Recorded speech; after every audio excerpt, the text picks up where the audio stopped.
तो भाई हम पॉलिटिक्स करते हैं तो वीआईपी में हम रह के मैंने क्या करब, जीते हम लोग हैं। अब बिना जीतल के मंत्री हो जब बनावल जाता है, यही कहते हम चुनाव जीतल बनी।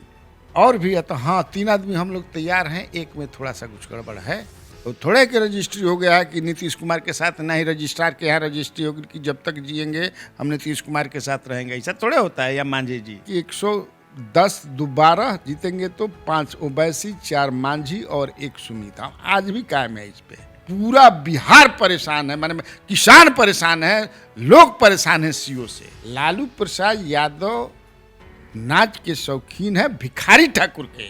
जब तक समोसा में आलू रहेगा, जब तक नदी में बालू रहेगा, तब तक इस दुनिया में लालू रहेगा। कांग्रेस को तोड़ने का मुहिम लगभग शुरू हो चुका है कि लालू प्रसाद यादव पॉपुलरिटी के मामले में लालू प्रसाद के सामने ये हमारे मैंने इसमें जुट गए। नीतीश क्या कोई नेता नहीं है आज के तिथि में, नरेंद्र मोदी ही है। हाँ वो शौकीन है, वो करते हैं, आज थोड़े करते हैं। और ना जीती हम तब हुई वो तो। नमस्कार, news heart special with Kanhaiya Bhilari कार्यक्रम में आप सभी का बहुत बहुत स्वागत है। सुबह के 7:30 बज चुके हैं और हम हाजिर हो गए हैं कल दिन भर की कुछ प्रमुख खबरें और खबरों के विश्लेषण के साथ। और इसके लिए हमारे साथ मौजूद होते हैं न्यूज हार्ट के managing editor Kanhaiya Bhilari sir. Sir नमस्कार। नमस्कार नमस्कार। आज 2 नवंबर है और आज का दिन बिहार की राजनीतिक पार्टियों के लिए बेहद खास है। खास इस मायने में है कि आज यानी अब से थोड़ी ही देर बाद जो है वोटों की गिनती शुरू होने वाली है। उपचुनाव में जो मतगणना हुए हैं उसकी गिनती शुरू होगी। लेकिन जेडीयू की तो दोनों सीटें रही है सर, उनकी तो प्रतिष्ठा जो है दांव पे लगी हुई है। लेकिन आरजेडी की तरफ से ये कहना है कि जो हम दोनों सीटें अगर जीत जाते हैं तो हम बिहार में सरकार को गिरा के आरजेडी यानी महागठबंधन की सरकार बना लेंगे। तो ये किस आधार पर कह रहे हैं? ऐसी तो कोई बात है नहीं, इस 2 सीट से तो ना सरकार बनती दिख रही है किसी की, ना बिगड़ती दिख रही है। तो आरजेडी किस आधार पर इस तरह की बातें कह रही है? ये तो मैं बता चुका हूँ कि क्या ये वो लोग सोच रहे हैं। इसी बीच ही उसमें ये एक जानकारी हमको मिली है जो देखो, वो तो तुम परसों भी पूछी थी, तुम्हें हमने बताया था। कल उसको शुभम ने पूछा तो मैंने बताया था कि उनकी गणित क्या है, अर्थमेटिक क्या है, कैसे वो बनाएंगे।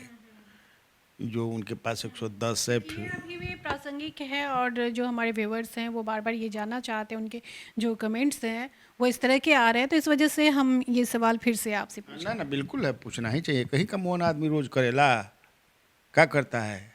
खाना, सोना और दूसरा क्या करता है? पढ़ना लिखना। अब फिर ये आकर के बोलना, तो ये तुम्हारा भी ठीक है। तो उनका जो अर्थमेटिक है यही है जो जुड़े हैं।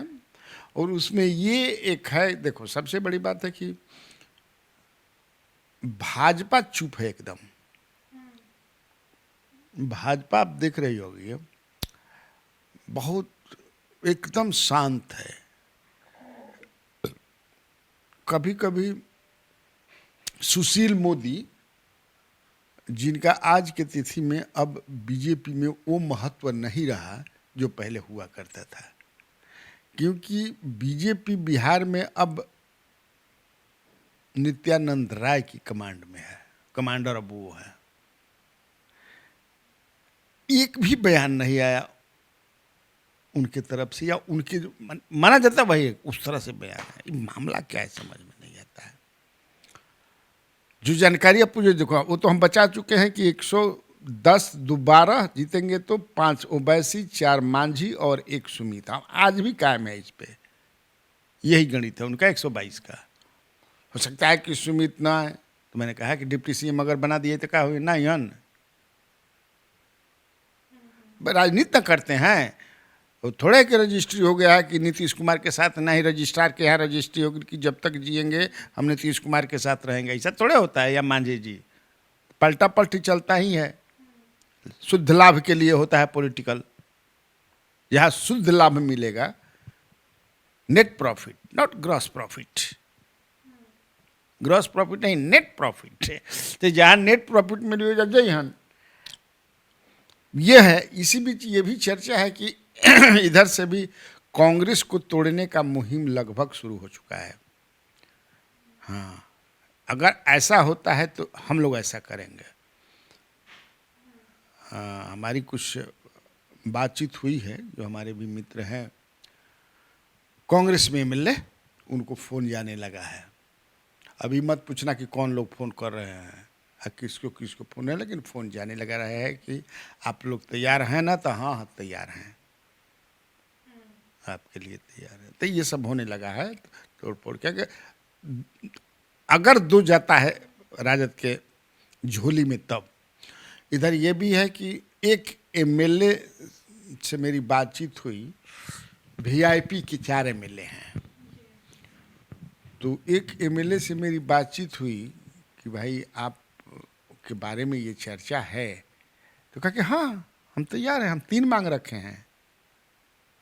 पहला मुझे मंत्री बनाइए, दूसरा मुझे वैशाली से टिकट दीजिए लोकसभा में, और तीसरा मेरी पत्नी जो है विधान परिषद का चुनाव लड़ेगी, जो होने वाला है फरवरी में होगा ना।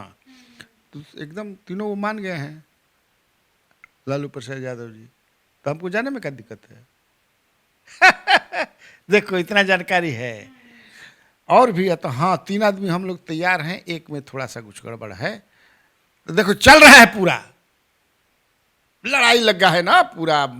क्या 2 हारने का मतलब नीतीश कुमार का समझते हो ना? एक भी हार जाएंगे तो दिक्कत हो जाएगी। दोनों तो उन्हीं का सीटना है जी। वो राजद का थोड़ा, राजद से कौन घाटा होगी? हार गनी हाँ। अब उस लड़ाई में हारला तो कैसे हारला? मान ला कि 30,000 से हार गिला, 20,000 से हार गिला, तो बुरी तरह हारे गिला। फिर मार्जिन से अगर हारला, देखिए लड़ते लड़ते हारा, वो अंत तक लड़ा, लेकिन अर्थमेटिक में उनके कोनो घाटा ना हुई। 75 के 75 रही हन, नीतीश कुमार अपन बढ़ जी हन, तो बढ़िया का तो जितना जीता रहन उतने न रही हन जी। 43 जीता रहन, फिर 43 रही हन, और करिए एगो मिलाए हैं 2 आदमी को, तो 43 और 2 45, यही ना होगा। तो यही है। तो वो 2 लोगों से हमारी बातचीत नहीं, फ़ोन उन लगाया था मैंने, लेकिन एक तो एकदम मन से तैयार है, क्या है हमारा हम तो हमारा बात मान गया हमारे साथ, भाई हम पॉलिटिक्स करते हैं, तब वीआईपी में हम रह के मैंने क्या करब? जीते हम लोग हैं, अब बिना जीतल के मंत्री हो जब बनावल जाता है। यही कहती हम चुनाव जीतल बनी, हम यही कहती चुनाव जीतल बनी। दूसरी बात कि हम चुनाव जीते भी हैं तो वीआईपी के चलते थोड़े जीते हैं, बीजेपी के सहयोग है। लेकिन हमके बीजेपी अगर आपको जब माना जाता है तो बीजेपी नहीं रोकेगी क्योंकि बीजेपी की ये चाहत है, देखो पॉलिटिकल समझ भी है उनकी, जिनसे मेरी बातचीत हुई, हमारे व्यूअर समझ रहे हैं, नाम खोलने से ठीक नहीं होगा। से बीजेपी की भी ये भी मंशा है कि आने वाले दिनों में अगला चुनाव जब भी हो तो डायरेक्ट लालू वर्सेस बीजेपी हो। अब बीजेपी के साथ छोटा मोटा पार्टी जो आ जाए और राजद के साथ, लेकिन अब डायरेक्ट आ जाए हम लोग, एक तरफ तुम हो एक तरफ तुम है, रंग माने जंगी मैदान में उसी में तय हो जाएगा कि कौन कौरव है कौन पांडव है। हम लोग ये चाहते हैं। अब नीतीश कुमार की राजनीति की दिन गिनती के हैं, और नीतीश कुमार के राजनीतिक रूप से थसकने के बाद जनता दल यू भी थसक जाएगी।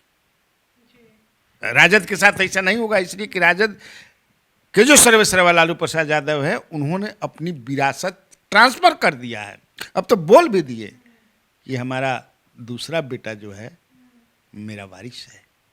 निकन बोले बन की ना, हम झूठ बोलता नहीं। तो यही वजह है कि बीजेपी शांत है और जेडीयू की तरफ से ज़्यादा कुछ, जेडीयू के जो नेता हैं वो ज़्यादा कुछ बोलने से बच रहे हैं, लेकिन आरजेडी जो है बढ़ चढ़ कर अपनी जीत का दावा जो है वो कर रही है। और सिर्फ आरजेडी ही नहीं बल्कि बीजेपी के नेता जेडीयू के मामले में शांत है, लेकिन आरजेडी के मामले में जैसे टुन्ना जी पांडे हैं, वो कह रहे हैं कि आरजेडी दोनों सीट जीतेगी और बिहार में सरकार भी बनाएगी। अब टुन्ना जी आधा बीजेपी में है, आधा नहीं है। आधा कैसे हैं? कैसे है? सस्पेंडेड है ना, तो सस्पेंशन जो होला तो आधा मानल जाला। ऐसे कि सरकारी नौकर जब सस्पेंड हो जाला तो ओकरा के आधा सैलरी मिलेला, माने आधा तो सरकारी बाढ़, आधा नहीं क्या होता है ना। तो सस्पेंड है वो एक बयान को लेकर के, तो आधा है। तो वही है मैं ये हैं ना होने के लिए तो पार्टी की ही तरफदारी करनी होती है जिस पार्टी में वो होते हैं। वो किसी दूसरी पार्टी के, वो भी बीजेपी के अगेंस्ट जो पार्टी है उस पार्टी की तारीफ कर रहे हैं, उस पार्टी के पक्ष में बातें अपनी बात रख रहे हैं, तो इससे क्या माना जाएगा सर? इसी से वो तुम समझो। अब बीजेपी ने कहा भी नहीं कि बीजेपी अब तक से उनको तो बर्खास्त ही कर देते हैं, हम बर्खास्त करो इसको। सस्पेंशन के बाद तो क्या बर्खास्तगी, यही ना होता है, तो कहाँ कर रही है। और जिसे एनडीए जो है तो जेडी ऊपर अगर राजद के कोई नेता बोलता है तो जेडीयू के तो जो प्रवक्ता हैं वो बोलते ही हैं, उससे ज्यादा अग्रेसिव तरीके से मांझी जी बोलते हैं कि लगता है कि मांझी जी पर डायरेक्ट अटैक मने समझे ना। जैसे खात रहन भीम आ वाशरूम जात रहन शकुनी, उसमें था ना भीम खात रहन तो उसी तरह है यहाँ पर। लगता है कि उन्हीं को सबसे ज्यादा है, लगता है ना। वीआईपी भी उस तरह से बचाव में नहीं आती है, भाजपा तो आती ही नहीं है, इसका भी कुछ मायने है।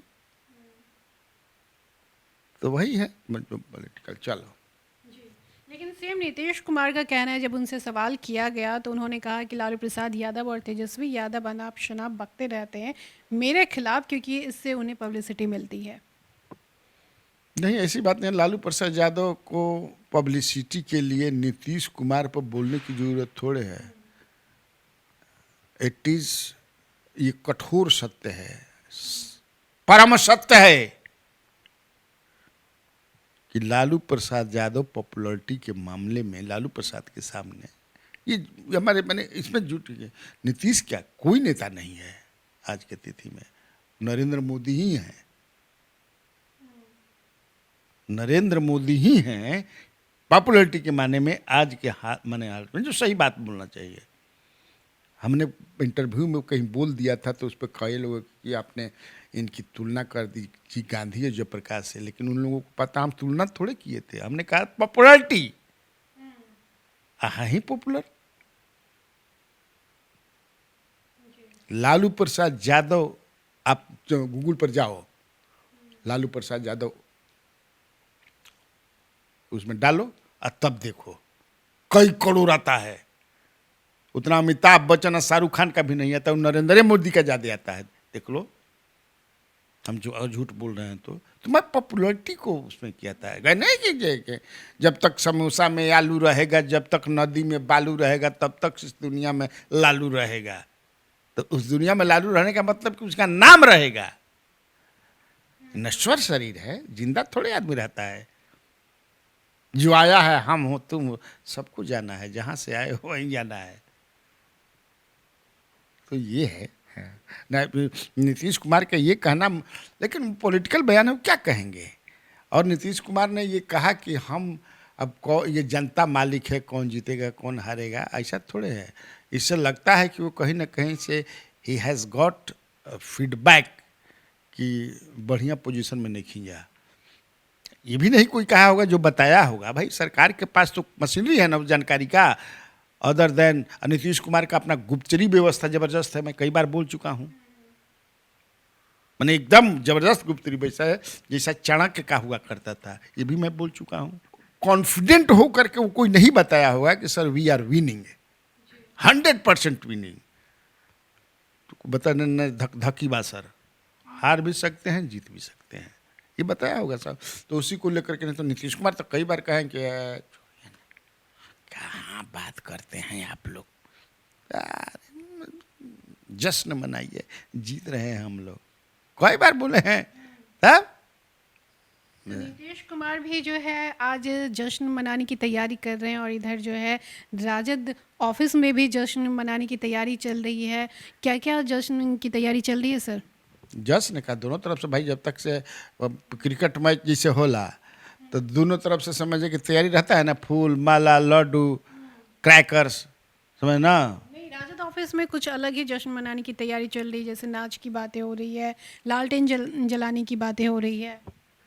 नाच कौन बताया तुमको? तुम्हारा इन्फॉर्मेशन सही नहीं है। अगर नाच नाच नहीं हुआ, मैंने नाच होगा भी तो लालू जी अपने आवास पर कराते हैं, पार्टी ऑफिस में थोड़े होगा। वो तो शौकीन है उसके। हाँ, वो शौकीन है, वो करते हैं, आजे थोड़े करते हैं। और ना जीती हम तब हुई वो तो। अगर जीत नहीं भी होगी तो लालू प्रसाद यादव उसके शौकीन, हमो शौकीन है। हाँ हाँ हाँ, भिखारी ठाकुर के।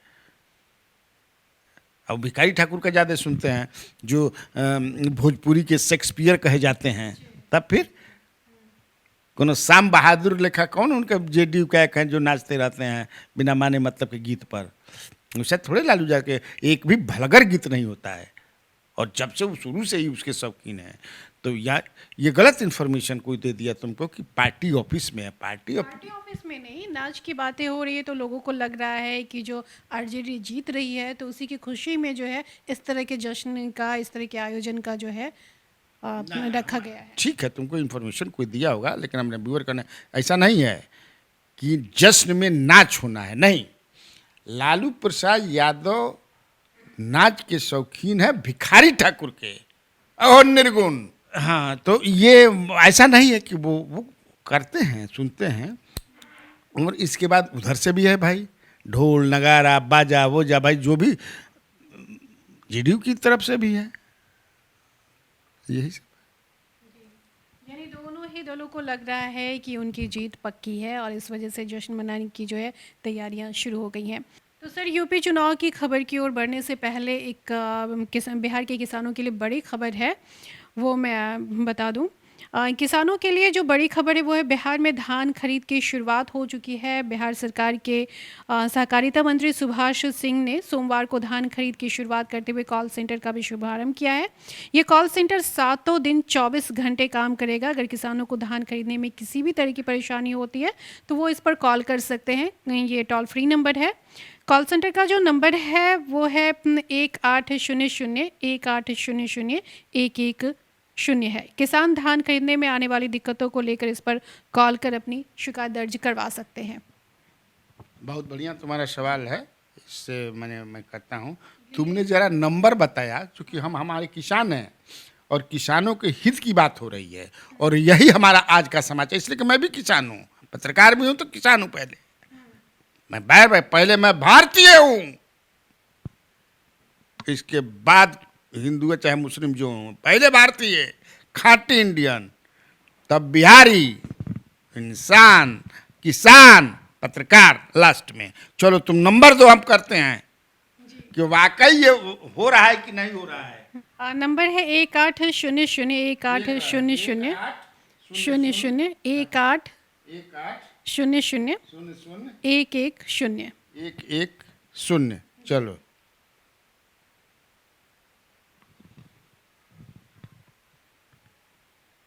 हाँ, बिहार सरकार सहकारिता विभाग के कॉल सेंटर में आपका स्वागत है। अधिप्राप्ति से संबंधित जानकारी अथवा शिकायत के लिए 1 दबाएं। राज्य में धान अधिप्राप्ति 1 नवंबर 2021 से 15 फरवरी 2022 तक संचालित है। बिहार राज्य फसल सहायता योजना से संबंधित जानकारी अथवा शिकायत के लिए 2 दबाएं।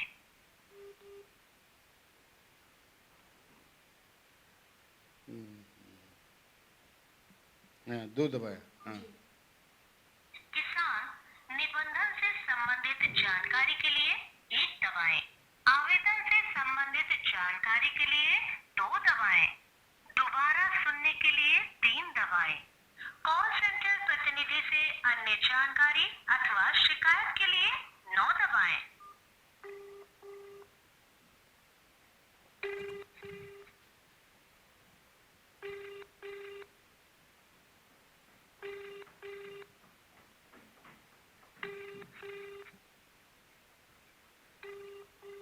उठा रहा है कोई?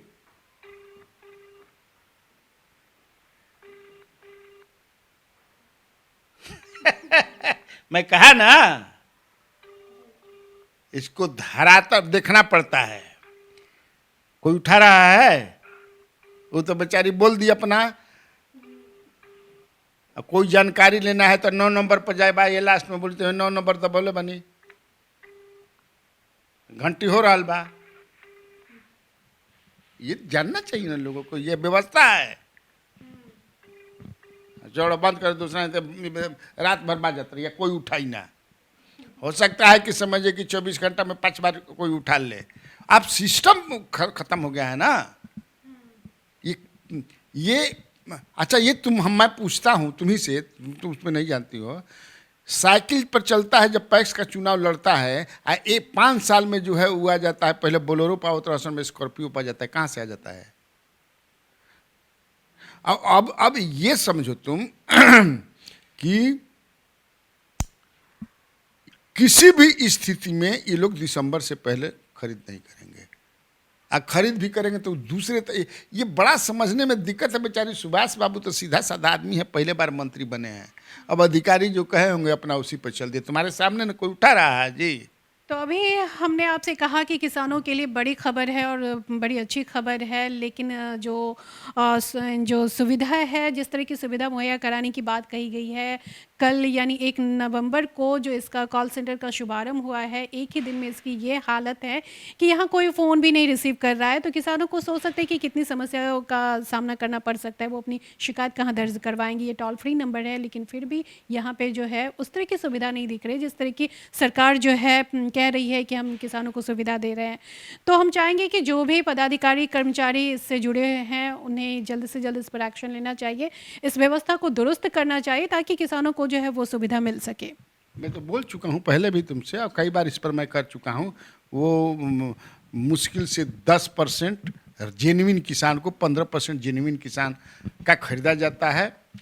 उसमें भी अभी 1940 या 50 रुपया देने की बात है, किसी को 15, मैंने वो हमको लगता है कि आधा से ज़्यादा जो है धान खरीद करके सबको बीज की ज़रूरत है, खाद की ज़रूरत है, समझना। अभी तो कुछ ही क्षेत्रों में आज से शुरू किए हैं, ये कल से शुरू किए, कल से कुछ ही क्षेत्र में ना। अब वहाँ ये केवल हवाई है और कागज पर है। समझने के कॉल सेंटर पर हम लोगों ने फ़ोन किया था जी, एक तो आदमी रहते नहीं है, बिजी है, घंटी हो रही है, किसी ने उठाया। आई कह रहे हैं कि 24 घंटा यही होता है, समझ लो। और ये समझ सकते हैं कि योजनाएं तो बनती ही रहती हैं लेकिन सिर्फ कागज़ पे ही रह जाती हैं। बहुत सारी योजनाएं धरातल पे वो काम नहीं कर पाती हैं, करेंगे भी नहीं।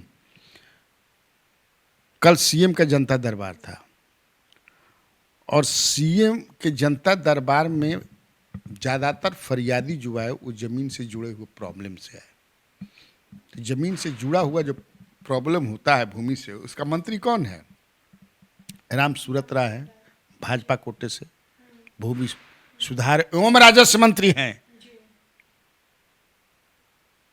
और पूरा जो है मुख्यमंत्री ने फ़ोन किया कि तो वो आए कि पहले ही से बैठे थे, जो खबर मैं देख रहा था।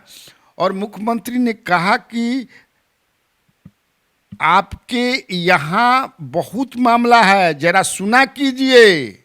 बहुत केस आपके यहाँ, इसका क्या मतलब है? सुना कीजिए। और जो बॉडी लैंग्वेज मुख्यमंत्री का था वो बहुत तीखा था। इसका मतलब क्या है? ये क्या है सीओ? और सीओ से पूरा बिहार परेशान है। यहाँ कितने सीओ हैं? हमको लगता है कि 526 या 536 जो है पूरा बिहार में, 534 अंचल हैं। और पूरा बिहार परेशान है, माने किसान परेशान है, लोग परेशान हैं सीओ से। इसलिए कि सीओ का भाव बड़ा ज़बरदस्त है, ये जान लो। अब भाव के मतलब आप लोग समझिएगा भाई, हम कुछ नहीं कहें, सीओ का भाव बड़ा ज़बरदस्त है।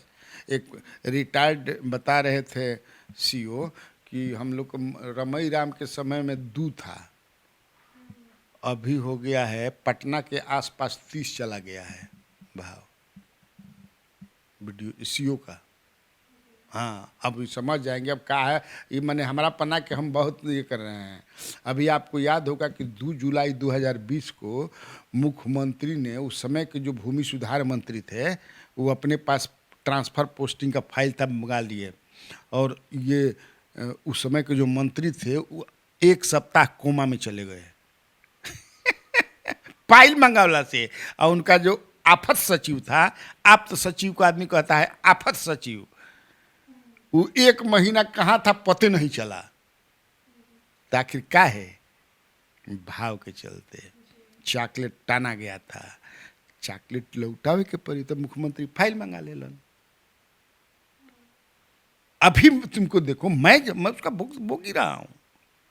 हमारे रोहतास जिला में एक नोखा प्रखंड है, 3 साल पहले की बात कर रहा हूँ।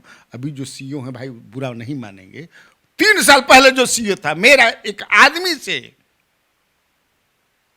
मेरे फोन करने के बावजूद भी क्या सीईओ का जलवा है और क्या सीईओ की ताकत है, डीएम का सब सुनता नहीं है। ये मुख्यमंत्री कह रहे हैं। आदमी रोने लगा कि सर हमारा जमीन है, सीईओ कह दिए कि नहीं है। फिर डीएम ने कहा सीईओ को कि नहीं जाकर देखिए उनका जमीन है, तो सीईओ कह दिया कि डीएम की हम बात मानता जोरी बाखा कि हम डीएम की बात मानता नहीं, ना मानो, जान विधान करते रहिए। तो सीएम ने फोन लगाया चीफ सेक्रेटरी को आके, देखिए डीएम का भी बात सीईओ नहीं मान रहा है। तो वो नोखा का जो सीईओ था, वो दाखिल खारिज कराने के लिए 30,000 चॉकलेट लिया ही लिया। अभी 1 साल पहले कोढ़ी गोला रोहतास जिला में है, वहां का एक सीईओ था जिसके बारे में डीएम ने लिखा विभाग की कार्रवाई हो इसके खिलाफ। बालू माफिया जितने हैं उससे मिला हुआ है, अब रात भर में बालू समझे किसे एने से ओने पार कराता है। कोई कार्रवाई हुई, बल्कि होकर पोस्टिंग समझे कि मलाईदार जिला में हो गई। अभी मैं पढ़ रहा था कि तुमको कहलगांव का सीईओ जो है वहां औचक निरीक्षण डीएम करते हैं जनवरी में इसी साल, और बहुत गड़बड़ी पाते हैं। और उन्होंने 5,000 ऐसा केस किया कि दाखिल खारिज नहीं हुआ है। उसको वहां से समझे कि किसी तरह उस पर कार्रवाई हुई, हटा दूसरा के रखा गया। अब कार्रवाई में फिर कुछ ना भइल या भइल, अब भगवान जानता। बड़ा तगड़ा है इस सीईओ का जी। हालांकि ये बात है कि मुख्यमंत्री ने इनके अधिकारों में कटौती की है,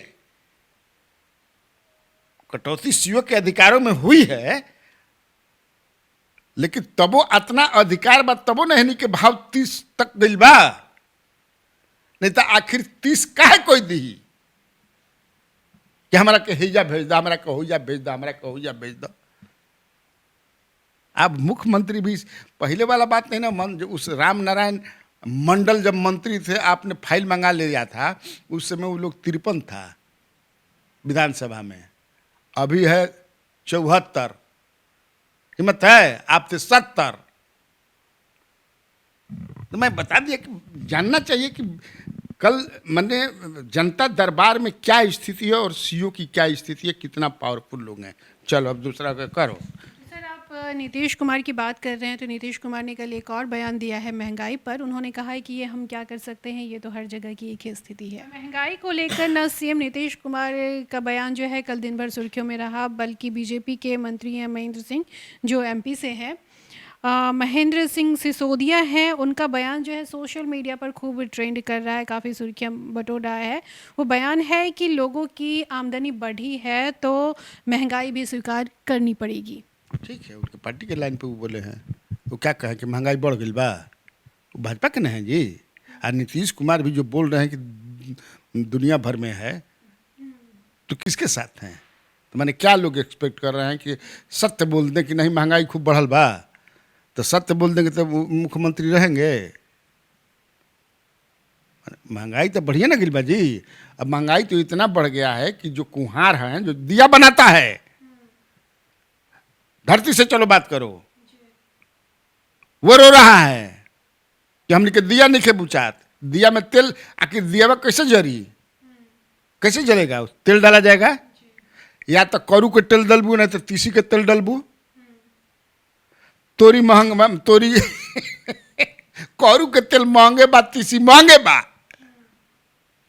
तो दिया में ऐसे ले जाकर रुआ धकना न जरबू, तो उन लोग को उसी लिए दिए नहीं बिक रहा है ज्यादा। बेचारा करे कि क्या करे हम लोग। तो यह स्थिति है, लेकिन इसको नहीं ना स्वीकार करेंगे, वो भी सरकारी पार्टी के लोग। सरकारी पार्टी जब थी यहाँ पर, श्रीमती गांधी भी थी, या उस समय तो जब क्राइम वगैरह जब सवाल पूछा जाता था, ये तो दुनिया भर में बा, ये भी वही भी बनेगा, क्योंकि वो कैरेक्टर एक होता है ना, if you occupy the power, जब आप सत्ता में चली आती हैं या चले जाते हैं तो वो माइंडसेट एक हो जाता है, वही बोल रहे हैं, तो उसमें क्या दिक्कत है। हमको इस पर कोई आश्चर्य नहीं है कि वो क्या बोल रहे हैं महंगाई पर, ये क्या बोल रहे हैं महंगाई पर, उससे कोई मतलब। तो चलिए, महंगाई की बातें, किसानों की बातें और राजनीतिक खबरों के साथ बिहार की खबरों को हम यही समाप्त करते हैं और बढ़ते हैं यूपी चुनाव की खबरों की ओर। यूपी में जो है सर, ये अखिलेश यादव ने कल एक बड़ा ऐलान किया है कि वो विधानसभा चुनाव नहीं लड़ेंगे। हाँ, तो उसी में बहुत सारी बात चलेंगे, डर गए, बहुत सारे लोग नहीं लड़ते हैं, वो he is already MP. Lalu Prasad Yadav जब पहली बार मुख्यमंत्री बने थे तो कहाँ लड़े थे विधानसभा का चुनाव, तो लोकसभा के मेंबर थे। नीतीश कुमार जब पहली बार सीएम बने थे तो कहाँ लड़े थे, लड़ते का? बहुत सारे हैं, जोगी जो है एमएलए के चुनाव लड़ रहन का। और एक दूसरा कारण ये है कि इंगेज्ड हो जाता है आदमी।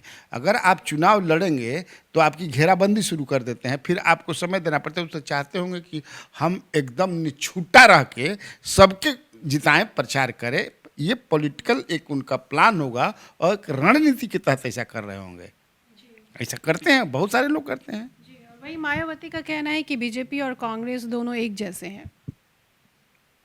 तो मायावती और क्या कहेंगे, मायावती के बारे में तो घोषित है कि वो किसके साथ हैं और किसको जिताने के लिए करती हैं। उनको तो सब समझे कि विधायक भाग गिलन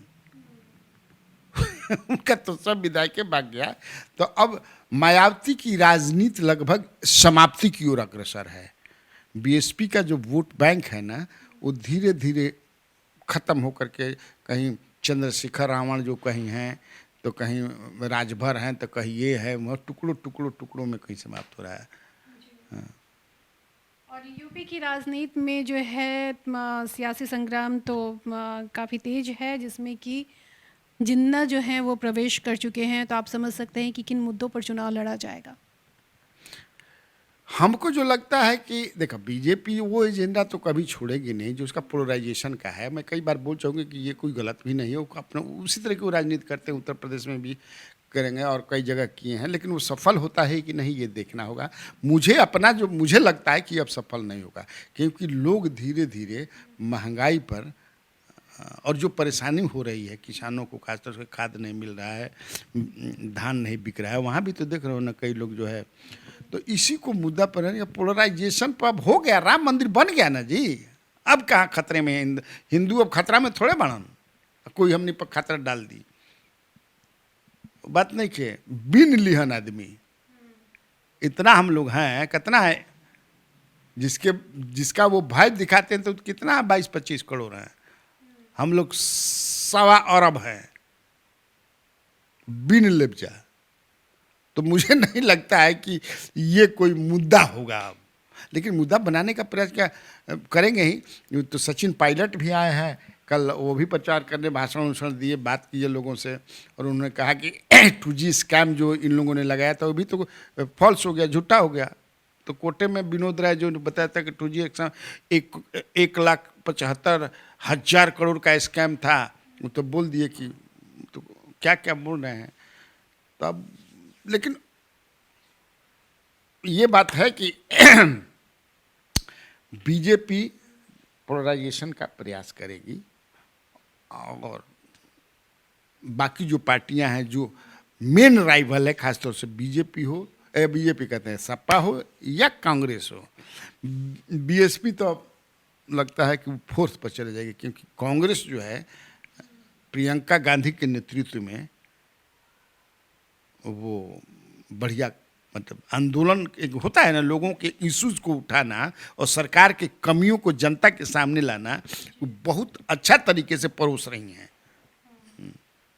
तो चलिए, आज की बातचीत को हम यही समाप्त करते हैं। बाकी दिन भर खबरें जारी हैं। खबरों से अपडेट रहने के लिए आप बने रहिए हमारे साथ और देखते रहिए न्यूज़ हाट।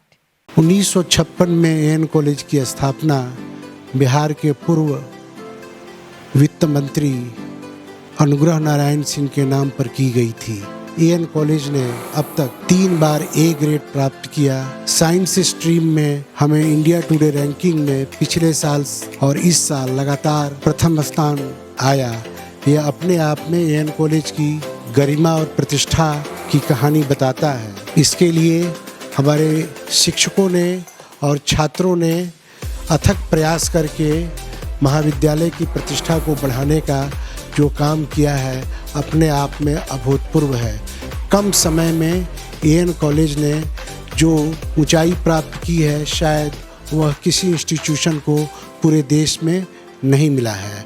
यह हमारे लिए गौरव की बात है कि हमने गरीबों को कम पैसे में शिक्षा देने का जो काम किया है वो अपने आप में अनुकरणीय है।